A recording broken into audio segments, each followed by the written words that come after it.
E aí, pessoas, bom dia, boa tarde, boa noite, tudo beleza? Tudo tranquilo? Como é que estão as coisas? Como é que está a vida? Tudo em paz? Tudo bacana? Legal, né? Ó, eu sou o Paulo do canal Paulo Dharma 1970. Estamos mais uma vez aqui com uma resenha muito bacana. Nós vamos fazer aqui uma resenha de um clássico da literatura mundial. Então eu espero que você fique aí comigo, ó, assista o vídeo, curta o vídeo, se inscreve no canal, ó, o meu Instagram, @paulodharma1970, você entra lá e se inscreve, beleza? Você pode se inscrever também no meu canal do YouTube. Eu fico já desde já agradecido e agradecendo também a Deus sempre, né? Porque sem Deus nós não podemos fazer rigorosamente nada, beleza? Então, ó, curte o vídeo, se inscreve no canal, comenta aí. Se você quiser dar uma ajuda no canal, ó, 988-290-767-91. Esse é o meu Pix, beleza? O Pix do Paulo, tranquilo? Então você curte o vídeo, se inscreve no canal e comenta. A gente já volta aqui já já, beleza? Valeu, até já já.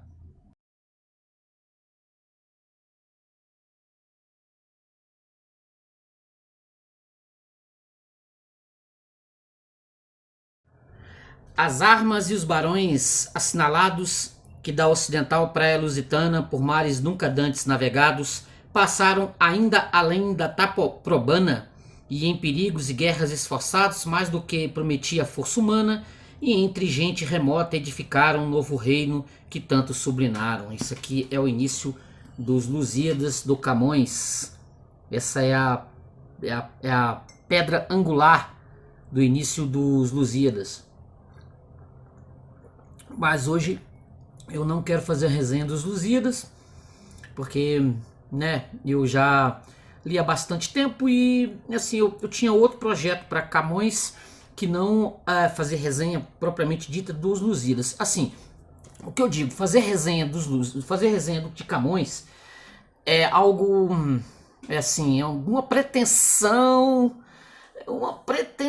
enorme fazer uma resenha dos Lusíadas, fazer a resenha dos poemas do Luiz Vaz de Camões. É um negócio assim extremamente pretensioso. Eu não gosto, eu não tenho nenhuma vontade de fazer resenha de alguma peça de Shakespeare. Eu não tenho vontade porque primeiro tem aí os 500 mil aí que fazem o tempo todo. Eu acho pretensioso. São dois, tanto o Camões quanto o Cervantes com Quixote e o Shakespeare com as peças é a trinca básica para mim, entendeu? É a trinca básica. Assim, eu não acho que eu tenha nenhuma qualidade, nenhuma para chegar mas nem para falar desses monstros assim. É um negócio que não, isso não é falsa humildade, é porque realmente não dá. Mas como eu acabei batendo com esse material aqui, Lírica de Camões, esse clássico aqui que tem tudo do Camões, tudo do Camões não tem os Lusíadas, obviamente, que é separado, mas tem toda a poesia do Camões fora os Lusíadas. Eu falei assim, vou dar uma lida, vou ler alguns poemas. Essa edição de 1930, poxa vida, eu bati com isso aqui, eu falei, caramba, Lírica de Camões, ela é uma edição portuguesa de 1932. Ó, vou mostrar até aqui dentro, aqui, ó. Olha só que beleza. Ela tá meio, eu vou depois com o tempo eu vou pedir para essa edição, para restaurar essa edição, tá vendo, ó? Eu topei com essa maravilha aqui e fui ler, né? Eu falei, fui ler sem pretensão, sem pretensão. Fui ler a poesia do Camões, fora, obviamente, dos Lusíadas, que os Lusíadas é mais arroz de festa, né? Que é o que a maioria das pessoas elas costumam pegar para ler, ou não, porque Camões é algo que mete bastante medo a todos. E leitores de primeira viagem não pegam Camões. Para pegar os Lusíadas, o cara tem uma base ferrada. O Camões nasceu em 1524, morreu em 1580, junto com a derrocada do Império Português, né? Ele foi um guerreiro, foi um homem que, além de poeta, ele era soldado, então ele andou aí pelo mundo conhecido, Índia, China, teve amores para todo lado, viveu amores, foi extremamente frustrado em vida por conta de um monte de situações. Ele perdeu um olho em guerra, ele era caolho, né, popularmente conhecido como caolho. Ele perdeu em guerra em 1500 e tanto, ele perdeu. perdeu um olho e teve uma vida extremamente agitada e escreveu poemas pra caramba, era o ofício dele que ele gostava de fazer. E ele tinha uma amada, né? E essa amada, deixa eu ver se eu consigo encontrar a foto dela aqui, que era assim, a criatura que ele fazia, ele escrevia os poemas. Tia Diamen, né? Diamen, que morreu, que era chinesa, que morreu num acidente de navio, exatamente com o Camões lá, e o Camões conseguiu salvar os manuscritos dos Lusíadas, nadando com um braço só, enquanto a amada morria. E ele faz aqui uma ode aqui a ela, lindíssimo, que se eu tiver aqui, se eu conseguir descobrir onde está, porque como eu falei, esse material aqui é antigo, e ele é difícil pra caramba de manusear, assim, pra você encontrar as coisas. Eu deixei muitas anotações aqui, mas a gente sabe como é que é, né? Se eu conseguir... acho que achei a foto dela aqui. Deixa eu ver se é ela aqui. Que era pra quem ele escrevia, ó, essa aqui, ó, Infanta Dona Maria. Essa aqui por Gregório Lopes, cerca de 1540. Ela morreu acho que em 1570, 1580, por aí. Essa aqui, ó, que era a amada... Uma das amadas do Camões, da qual ele escrevia um monte, tá vendo? Ele escrevia muita poesia para ela. Olha só, eu tenho aqui, ó, além desse material aqui, além dos Lusíadas, tem esse Camões Verso e Prosa, essa é uma versãozinha bem fininha desse catatal que eu tenho aqui. Eles fizeram uma espécie de resumo. Isso aqui é da Paz e Terra, edição de 1996. Era a edição que eu tinha dos poemas do Camões, fora os Lusíadas. Era essa ediçãozinha que eu tinha aqui. Inclusive depois, eu vou até, depois do vídeo feito, etc, eu vou pegar essa ediçãozinha aqui e vou fazer doação para a biblioteca, vou doar para a biblioteca, vou passar adiante, porque essa aqui é completa. Tem umas edições aqui, tem umas edições do Camões mais recentes do que essa, mas essa aqui é clássica. E eu vou, lá na frente, se eu lembrar, se eu não esquecer, eu vou dizer por que eu considero isso aqui extremamente clássico. Mas, voltando à Vaca Fria, o Camões ele escreveu bastante, né? Tem aqui, ó, se você pegar esse material dele aqui, ó, esse livro aqui é formado por muitos dos poemas, né? Ó, tem as redondilhas. Não me peçam para explicar, porque eu não sou estudante de letras, eu não sei explicar o poema. Eu sei sentir um poema. Um poema é algo que me toca ou não. Eu não vou explicar, porque ele é um sexteto assim, porque ele é um sexteto assado. Isso nunca foi a minha praia. Nunca foi a minha praia. O Camões ele tem umas formas. A forma dele, renascentista, tem um jeito dele construir esses poemas. Mas aí é a forma... você vai explicar o poema. Não é a minha praia. Olha só, tem os sonetos, né? Tem os sonetos... Tem as églogas, entendeu? São formados pelas églogas. Tem as odes, sextinas, oitavas. Tem as elegias, canções. E essa edição aqui ainda tem algumas cartas particulares dele. Eu acho que só devem ser essas, porque senão eles teriam outras. Ou se for o caso, ter alguma edição do Camões só com cartas. Aqui tem umas 4 cartas aqui. Eu confesso que eu li... Mas assim, sem você fazer muita... Se você não tiver redondilhas, se você não tiver sabendo o contexto, você lê, mas você não sabe o que ele está falando. Tem alguma coisa ali que ele está dizendo, mas você não pega. Poxa, você tem que calcular que isso aqui é de 1500 e fumaça. 1550, 1560, por aí. Olha só, deixa eu ver, das redondilhas eu tirei muita coisa aqui. Essa edição do José Maria Rodrigues Afonso Lopes Pereira, de 1932, viu, gente? Isso aqui vai ficar comigo para sempre, até quando eu partir, aí fica com outra pessoa. Igual essa edição deve ter ficado lá na mão de outros, vazou, eu acabei encontrando por aí. Lírica de Camões, ó, as redondilhas. Aqui, ó. Olha que beleza aí, ó. Deixa eu separar uma redondilha aqui para fazer leitura. Deixa eu ver aqui, deixa eu achar aqui, para a gente ter um exemplo de redondilho, de como ele trabalha o poema. Deixa eu ver se eu acho aqui. Olha aqui, tem muita coisa marcada aqui, ó. Deixa eu ver aqui, Babel e Sião. Sob os rios que vão, por Babilônia me achei, onde sentado chorei as lembranças de Sião, e quando nela passei, ali o rio corrente de meus olhos foi manado, e tudo bem comparado, Babilônia ao mal presente, Sião ao tempo passado. Ali lembranças contentes nas almas se representaram, e minhas coisas ausentes se fizeram tão presentes como se nunca passaram. Ali depois acordado, com o rosto banhado em água, deste sonho imaginado, vi que todo o bem passado não é gosto, mas é mágoa. E vi que todos os danos se causavam das mudanças e as mudanças dos anos, onde vi quantos enganos faz o tempo às esperanças.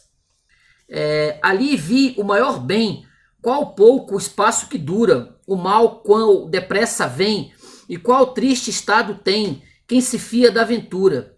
Vi aquilo que mais val, que então se entende melhor. Quanto mais perdido for, vi ao bem muito pior, e vi com muito trabalho comprar arrependimento. Vi nenhum contentamento, e vejo-me a mim que espalho tristes palavras ao vento. Bem são rios estas águas, com que banho este papel. Bem parece esta cruel variedade de mágoas, a confusão de Babel. Como o homem que, por exemplo, dos transes em que se achou, depois que a guerra deixou pelas paredes do templo, suas armas pendurou.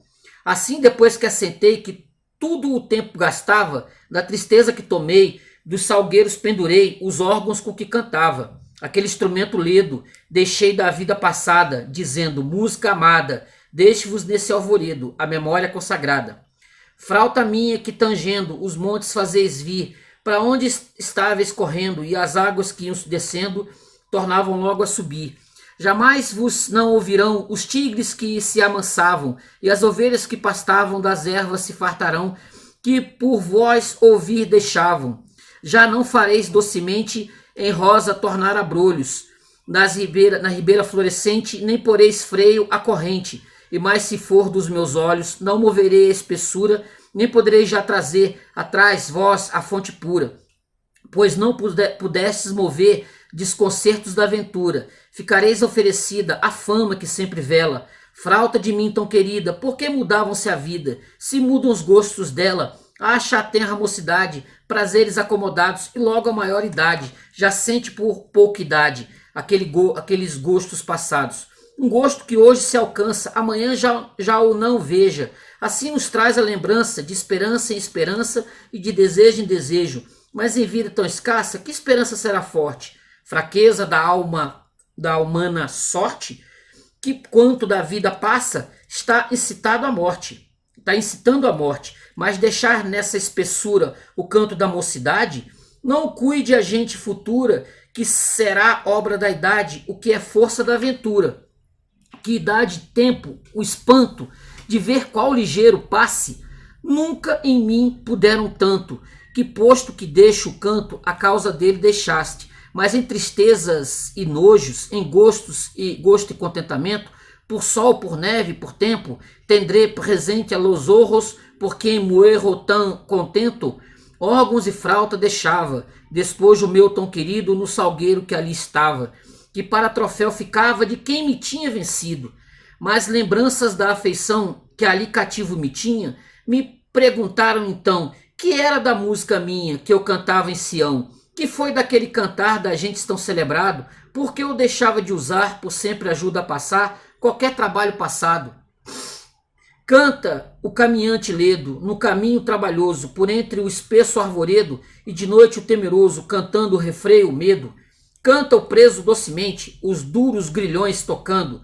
Canta o segador contente, e o trabalhador cantando, o trabalho menos sente. Eu, que estas coisas senti, na alma de mágoa tão cheia, como dirá, respondi, quem alheio está de si, doce canto em terra alheia.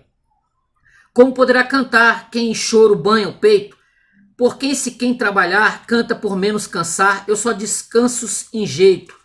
Que não parece razão, nem parece coisa idônea, por abrandar a paixão que cantasse em Babilônia, as cantigas de Sião, que quando há muita graveza de saudade quebrante, esta vital fortaleza antes morra de tristeza que por abrandá-la cante, que se o fino pensamento só na tristeza consiste, não tenho medo ao tormento, que morrer de puro triste, que maior contentamento. Nem na frauta cantarei o que passo e passei já, nem menos escreverei, porque a pena cansará e eu não descansarei. Que se vida tão pequena acrescentar em terra estranha, e se o amor assim o ordena, razão é que canse a pena de escrever pena tamanha.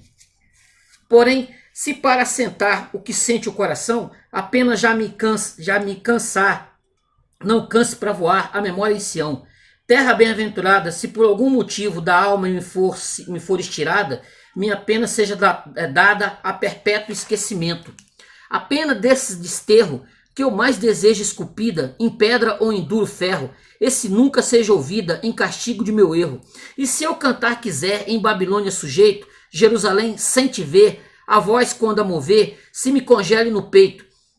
A minha língua se apegue às falsas, pois te perdi, se enquanto viver assim, todo o tempo em que te negue, ou que me esqueça de ti. Mas, ó tu, terra de glória, se eu nunca vi tua essência, como me lembras na ausência, não me lembras na memória, senão na reminiscência. Que a alma é tábua rasa, que com a escrita doutrina celeste tanto imagina, que voa da própria casa e sobe a pátria divina. Não é logo a saudade das terras onde nasceu a carne, mas é do céu, daquela santa cidade de onde esta alma descendeu. E aquela humana figura que cá me pôde alterar, não é quem se há de buscar, é raio de formosura que só se deve de amar.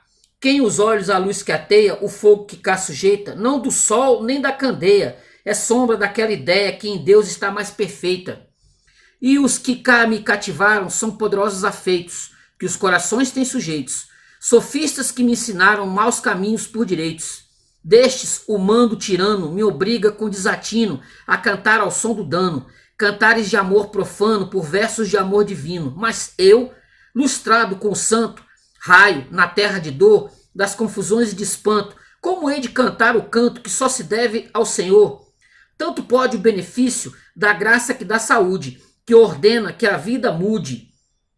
E o que eu tomei por vício me faz grau para a virtude e faz que este natural amor, que tanto se preza, suba da sombra ao real, da particular beleza para a beleza geral.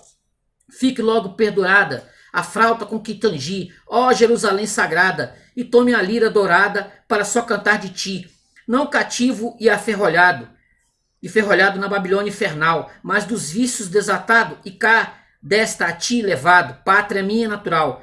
E se eu mais der a serviço a mundanos acidentes, duros tiranos e urgentes, risque-se quanto já fiz do grão livro dos viventes. E tomando já na mão a lira santa e capaz, doutra mais alta invenção, cale-se essa confusão, cante-se a visão da paz. Ouça-me o pastor e o rei, retumbe este acento santo, mova-se no mudo espanto, que do qual já mal cantei.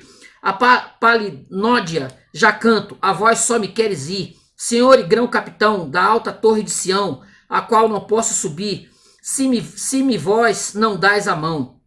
No grão dia singular, que na lira o douto som, Jerusalém celebrar, lembrai-vos de castigar os ruins filhos de Edom, aqueles que tintos vão, no pobre sangue inocente, soberbos com o poder vão, arrasai-os igualmente, conheçam que humanos são, e aquele poder tão duro dos feitos com que venho, que incendem alma e engenho, que já me entraram o muro do livre-arbítrio que tenho, estes que tão furiosos gritando vêm a escalar-me, meus maus espíritos danosos que querem como forçosos dos alicerces derrubar-me, derrubai-os, fiquem sós, de forças fraco, imbeles, porque não podem nós, nem com eles ir a vós, nem sem vós tirar-nos deles. Não basta a minha fraqueza para me dar defensão, se vós, santo capitão, nessa minha fortaleza não puserdes guarnição. E tu, ó carne, que encantas filhas de Babel tão feia, toda de miséria cheia, que 1000 vezes se levantas contra quem te senhoreia. Beato só pode ser quem com ajuda celeste contra ti prevalecer, e te vier a fazer o mal que lhe tu fizeste. Quem com disciplina crua se fere mais que uma vez, cuja alma de vício nua faz nódoas na carne sua, que já a carne na alma fez, e beato quem tomar seus pensamentos recentes, em pensamentos recentes e em nascendo os afogar, por não virem a parar em vícios graves e urgentes. Quem com eles logo der na pedra do furor santo e batendo os desfizer na pedra que veio a ser, enfim, a cabeça do canto.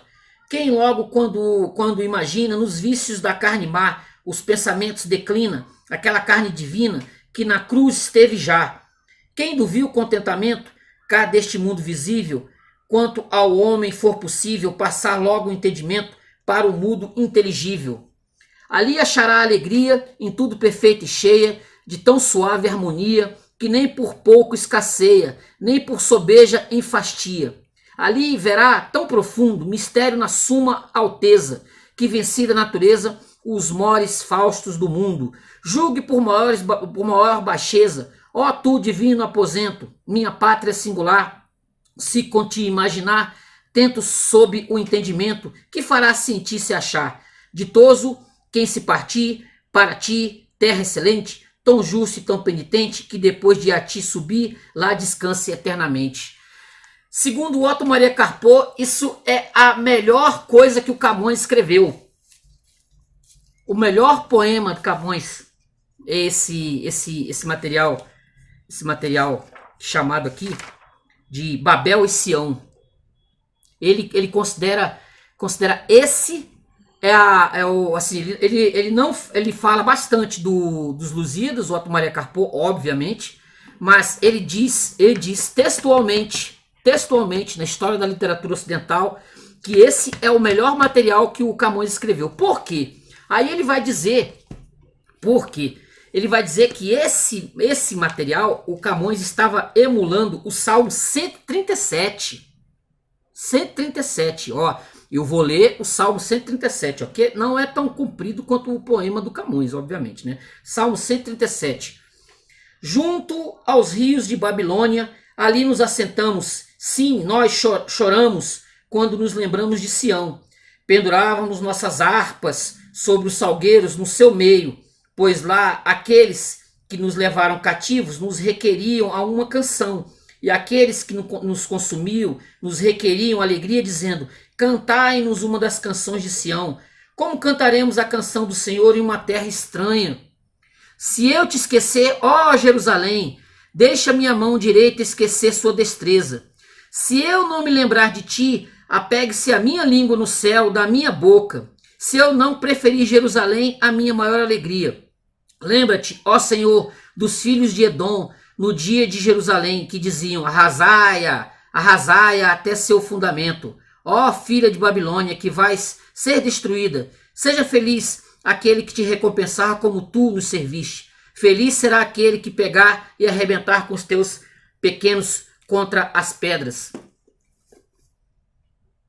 O Camões, a biografia dele, o pessoal costuma dizer que você vai encontrar a biografia dele basicamente nos poemas. Esse poema que eu fiz a leitura, ele tem uma conotação, ele tem uma ideia de como ele estava cativo, como ele foi parar na Índia. Ele teve algumas confusões que ele aprontou em Lisboa, e ele foi exilado na Índia, E lá, praticamente, a maioria dos poemas, quando ele não estava fazendo algum poema para a amada dele, era algo de alguma tristeza, alguma coisa que estava na alma dele, algo que estava percorrendo a alma dele. E sim, e geralmente é algo extremamente triste. Eu vou puxar aqui um soneto aqui, rapidinho. Ó, tem aqui um dos poemas mais conhecidos dele aqui, né? Que eu acabei de bater aqui. Ó, um soneto aqui, ó, soneto 40. Que vocês obviamente conhecem, mas vocês devem achar que é a letra de alguma música aí, mas não é. É do Camões. Aqui, ó. Amor é fogo que arde sem se ver. É ferida que dói e não se sente. É um contentamento descontente. É dor que desatina sem doer. É o não querer mais que bem querer. É solitário andar por entre a gente. É o não contentar-se de contente. É cuidar que se ganhe e em se perder. É não estar-se preso por vontade. É servir a quem vence o vencedor. É um ter com quem nos mata a lealdade. Mas como causar pode o seu favor nos mortais corações conformidade? sendo a si tão contrário o mesmo amor. Quer dizer, vocês conhecem, obviamente, pela canção, né? Pela música. Mas esse aqui, ele assim, é um poema que ele escreveu para a infanta, tá? Porque percorre aqui os textos aqui, a maioria dos textos aqui é justamente em homenagem à infanta, entendeu? A grande paixão. Como ele estava exilado, então ele vivia a escrever para essa infanta. Alguns falam que isso é mito,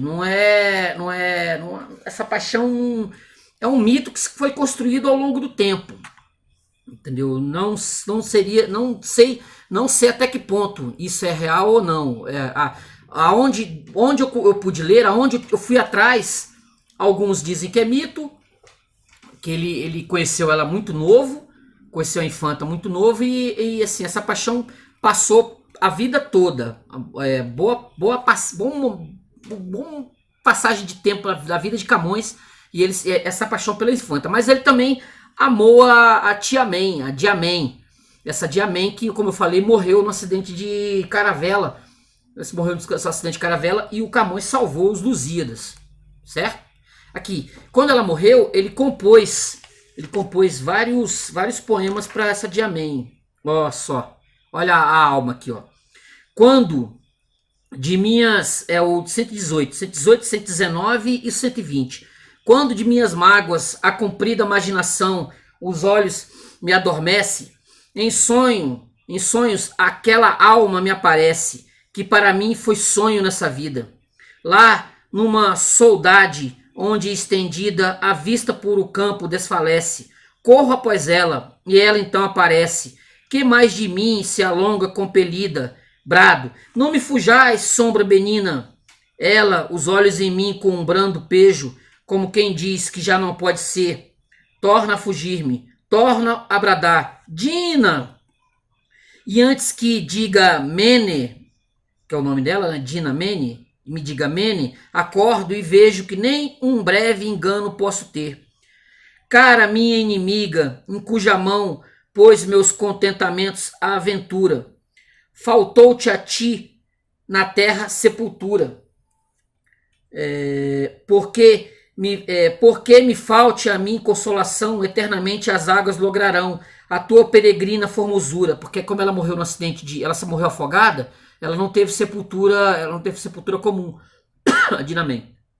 E se os meus rudos versos podem tanto, que possam prometer-te longa história, daquele amor tão puro e verdadeiro, celebrada será sempre meu canto. Aí, porque enquanto no mundo houver memória, será a minha escritura o teu letreiro. Isso é demais, né? E aqui, aí o 120. Alma minha gentil, que te partiste tão cedo desta vida descontente, repousa lá no céu eternamente, e viva eu cá na terra sempre triste.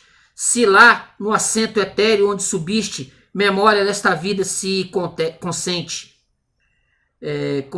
Não te esqueças daquele amor ardente que já nos olhos meus tão puros viste.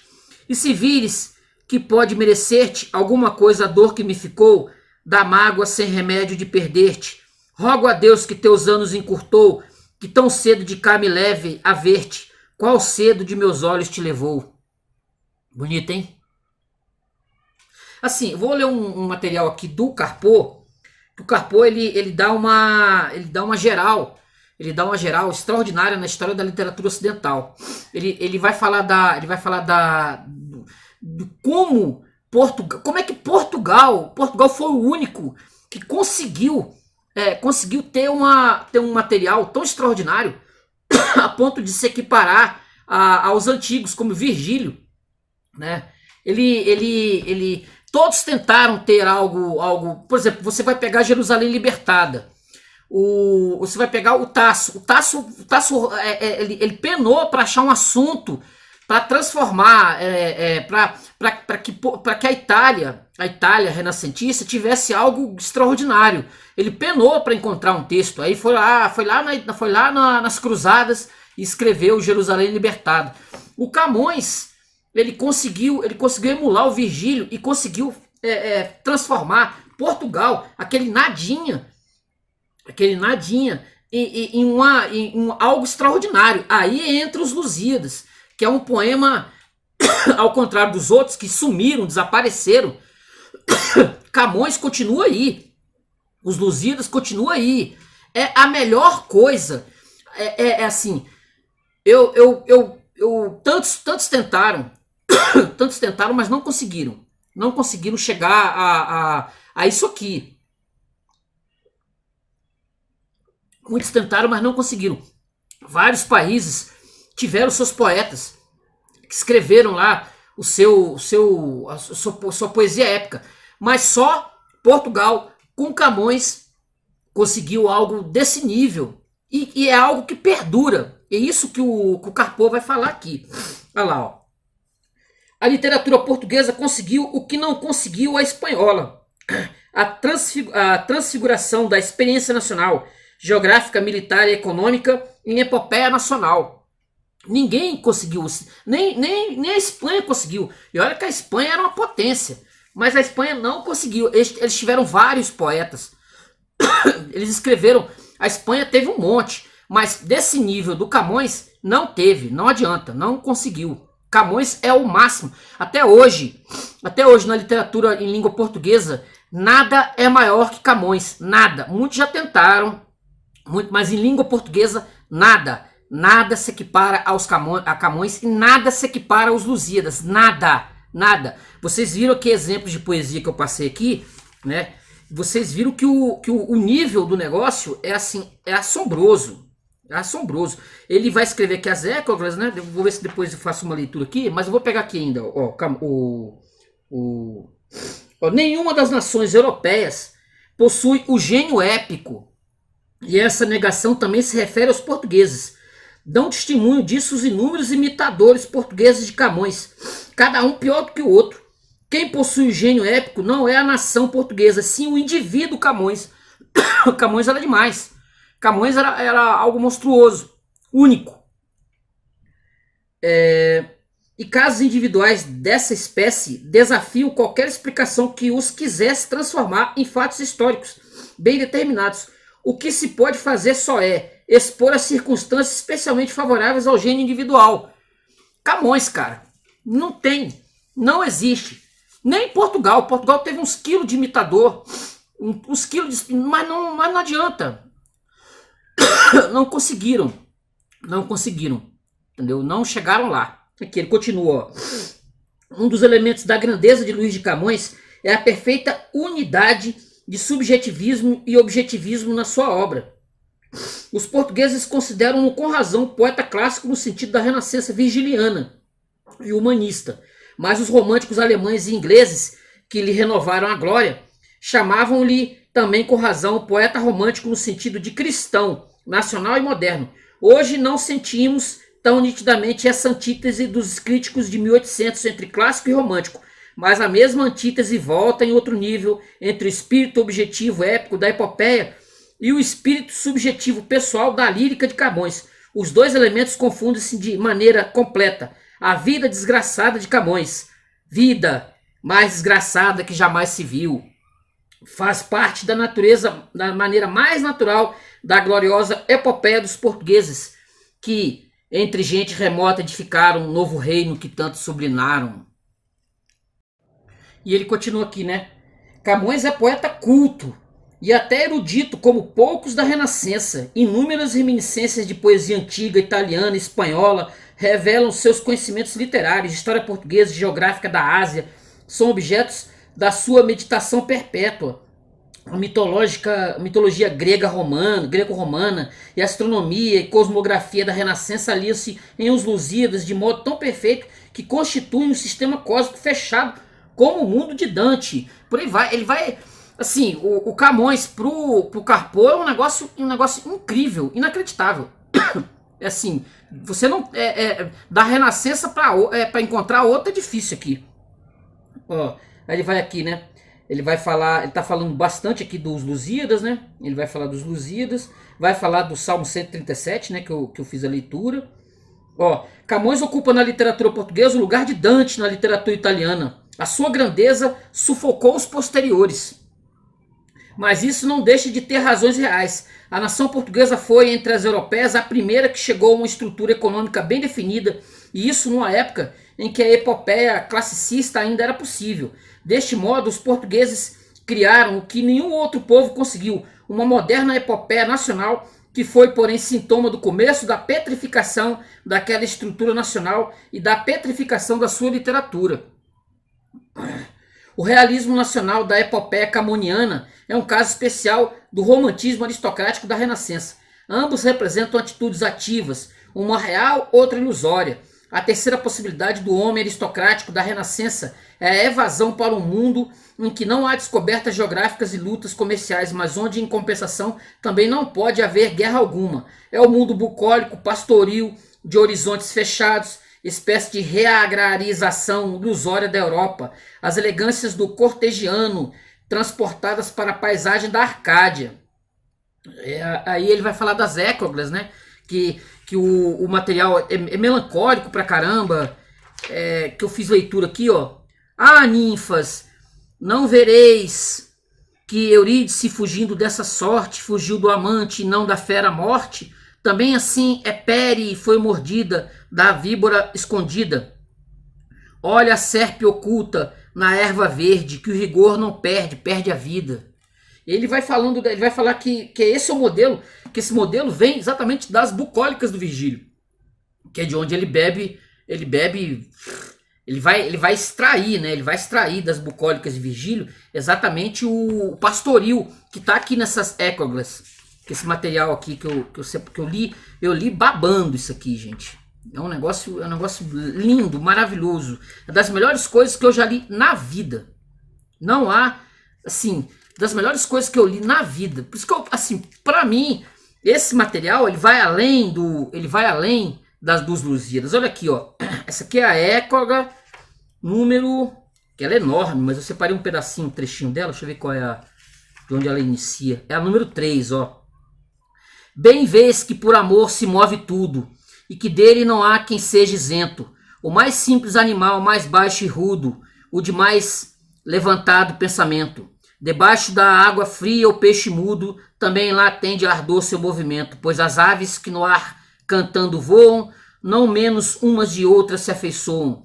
A música do leve passarinho, que sem concerto algum solta e derrama, de um raminho saltando a outro raminho, mostra que por amor suspira e chama, enquanto no secreto amado ninho não acha aquele que só busca e ama. No canto a nós alegre e triste chora, por que temer perder a quem namora? A fera que é mais fera e o leão sempre acha outro leão, sempre outra fera, em quem possa empregar uma afeição que o conversar no peito seu lhe gera. Também sabe sentir sua paixão, também suspira, morre, desespera. Acena, salta, brada, ferve e geme, e não temendo a nada, a amor só teme. O cervo que escondido e emboscado, temendo ao cobiçoso caçador, está na selva, monte, bosque ou prado, ali donde anda e vive amor, de temor e de amor acompanhado. Com justa causa, amor tem temor, temor a quem para feri-lo vinha, amor a quem já ferido tinha. Aí na outra parte aqui, ó. Se já da alma e do corpo tens a palma, e do corpo sem alma não tens dó, há dó do corpo só, que está sem alma, pois sem alma não vive o corpo só. Nas chamas e no ardor, no fogo e calma, na afeição, no querer, eu sou um só. Não acharás vontade tão cativa, nem outra como a tua tão esquiva.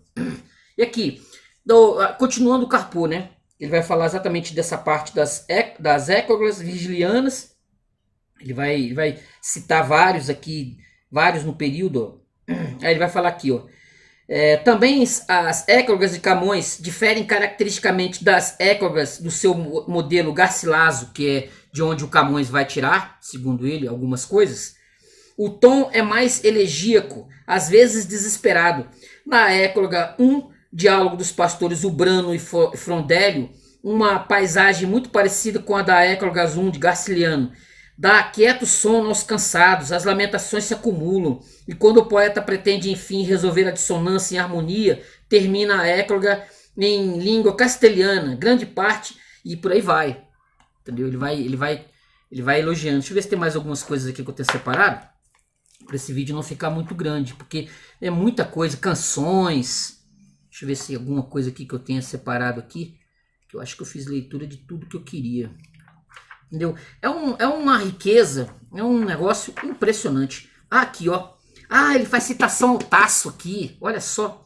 Ó, de um tão feliz engenho produzido, de outro que o claro sol não viu maior, é trazer coisas altas no sentido, todas dignas de espanto e de louvor. Museu foi antiquíssimo escritor, filósofo e poeta conhecido, discípulo do músico amador, que com som teve o inferno suspendido. Este pode abalar o monte mudo, cantando aquele mal que eu já passei, do mancebo de Abido, mal sisudo. Agora contam já, segundo achei, Tasso e o nosso Boscão, que disse tudo, dos segredos que move o cego rei. Ele está citando Tasso aqui, ó. Caramba. Deixa eu ver outras passagens aqui, nos sonetos. Eu estou mexendo aqui nos sonetos, ó. Quando de minhas mágoas a comprida imaginação os olhos me adormece, em sonhos aquela alma me aparece.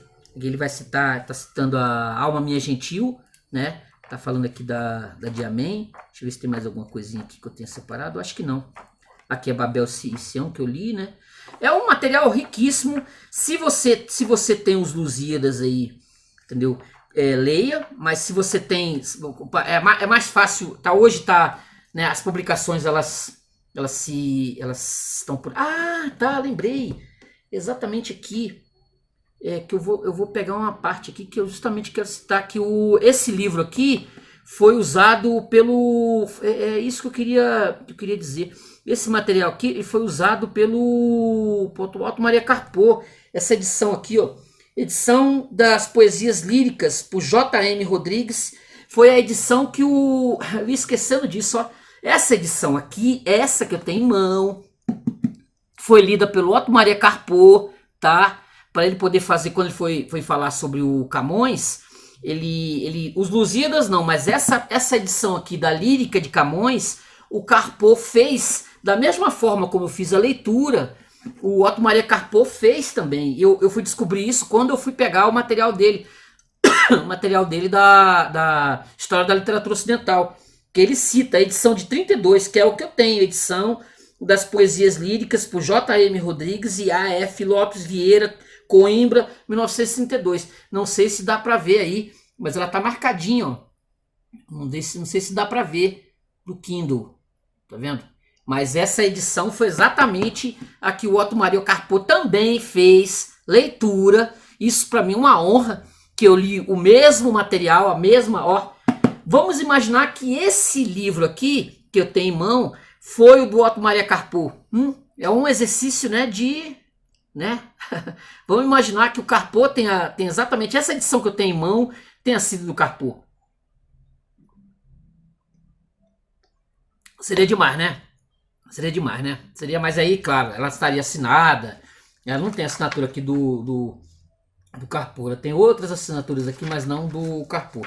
Edição crítica pelo Dr. José Maria Rodrigues e Afonso Lopes Vieira, imprensa da Universidade de Coimbra, 1932, Lírica de Camões. É uma honra fazer uma resenha, né, citando Carpo e citando o grande e falando do grande Camões e sua lírica.